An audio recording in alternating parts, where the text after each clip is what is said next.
अगर आपने ये उपाय कर लिया तो कभी भी आपके घर में दरिद्रता नहीं रहेगी, धन की कमी नहीं रहेगी। चैत्र शुक्ल नवरात्रा से लेकर नवमी तिथि तक किसी भी दिन आप कर सकते हैं, क्योंकि ये 9 दिन ही बड़ा ही पवित्र होता है।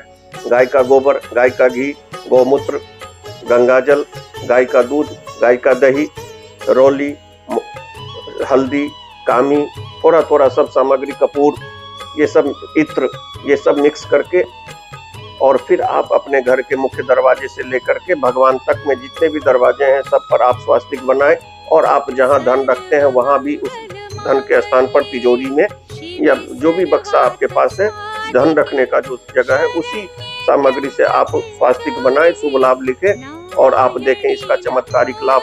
बहुत ही सुंदर अचूक उपाय है, आप करके देखिए। नवरात्रि में किसी भी दिन आप कर सकते हैं। माँ भगवती का ध्यान करके, लक्ष्मी जी का ध्यान करके आपका साल भर धन भरा ही रहेगा।